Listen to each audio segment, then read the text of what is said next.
家好，我是甜蜜君。本期给大家分析大范山的细节。在大范山是魏婴重生后与蓝湛重逢的经典场景。魏婴说过，只要都活在这个世界上，总会遇见的。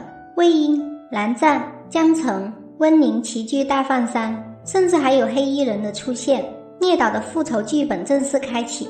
蓝湛问灵13载，江澄辞敌13年，这些年来他们对魏婴的寻找一直没有停止过。最让他们崩溃的不是魏婴身体死了，而是灵魂找不到。魏婴在大范山被认出时，大家都有非常复杂的内心戏，下面给大家分析他们的心态。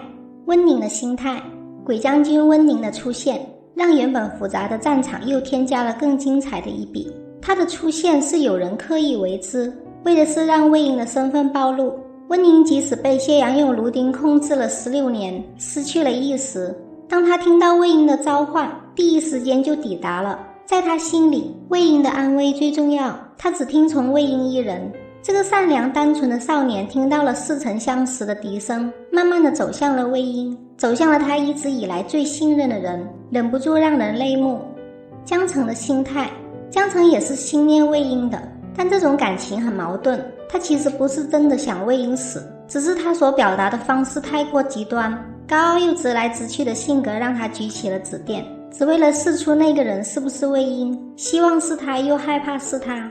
如果江澄用指电抽出了魏婴的魂魄，肯定会把魂魄带回家，用自己的方式让他复活。也许江澄也想带一人回莲花坞，带回去藏起来。他说他恨魏婴，可云梦16年来从未养过狗，他把魏婴的承诺看得太重，重得像他背着一座山，困于爱与恨之间不得解脱。在他心中，魏婴是永远会和他在一起的，但却背叛了誓言。他想要的是一个解释。加上他看到魏婴时，蓝湛正在抓住他的手，江澄吃醋了。他说：好啊，你回来了。心里也许还有一句，你回来了也没想过回去找我，没想过回云梦。内心应该是崩溃和带些埋怨的。魏婴的心态，他不想见到江澄，上辈子是非恩怨太多，这辈子只有放下才能让生活继续。锦衣说，难道当年不是江宗主手刃魏无羡吗？看魏婴的表情，他很难过，尽管当年江澄那一剑没有刺到他，但让他很绝望。他也是害怕见到蓝湛，但真的见到又控制不住自己激动的心情，这种矛盾纠结让他一时乱了方寸。上辈子众叛亲离，在绝望之时，是蓝湛伸手紧紧拉住了他，让他看到了生命之光，想必对他来说是永生难忘的一幕。前尘往事除了蓝湛似乎没有什么可留恋了，所以他多次不自觉吹起了望线，那首在玄武洞第一次受到怨灵干扰后听到的曲子。那几天也是他最安心最怀念的日子，这首曲子也封存了他的美好记忆。他对蓝湛的信赖已经远远地超出了自己的认知。魏婴一把抓住蓝湛的手，像是怕他去追温宁，又像是怕他离开。蓝湛的心态，蓝湛对江澄向来没有好感，整部剧他说江婉莹只有3次。年少时是因为吃醋他跟魏婴从小一起长大，后来是恨他在悬崖那一剑让魏婴生无可恋。这次在大范山，他同样不想见江澄，于是他低眉垂目，假装视线里没有江澄的影子。他们俩在山下唯一的小茶馆喝茶，互相不说话，气氛很尴尬，连店小二都看出来了，多次回头看。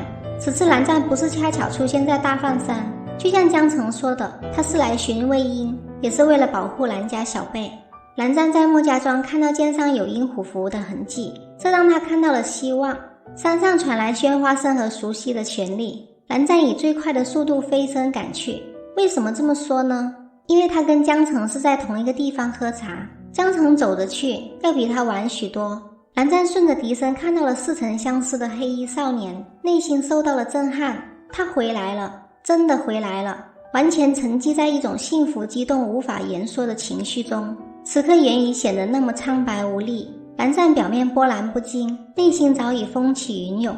他伸出手，透过16年的迷茫，紧紧抓住那个持笛的手，用尽全身的力量，不让他滑脱。此时世界在消失，只留下眼前这个人，一眼万年。在这16年的等待里，好不容易活跃的心慢慢变冷，只留下无边无际的悔恨和绝望。此刻魏婴突然出现，既感到不真实，却又实实在在地存在着。他神情复杂地看着眼前这个心心念念之人，害怕只是一场梦，曾设想过无数次重逢，之前只能在梦里才能做得到。人生最美的事情不是相遇，而是重逢。为他所做的望线，只给他一人唱过，天地之间只有他们俩才知道的秘密。这首歌让蓝湛笃定了这就是他要寻找的魏婴。紫电出手之际，他挡在了魏婴面前，为他挡住了世间所有的敌意。那一瞬间，心里有个声音异常清晰，从今以后我不会让任何人伤害你。这个人我带回蓝家了，此刻对他来说那里是最安全的地方，也圆了多年前的愿望。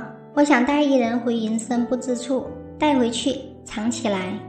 给大家总结这是个什么样的感觉，就像是一个网瘾少年漂泊到了孤岛，用了16年，突然有一天终于连上了 WiFi， 从此以后可以天天上线了，就是这种幸福的感觉。我是田丽君，记得点赞订阅打开小铃铛，我们下期再见。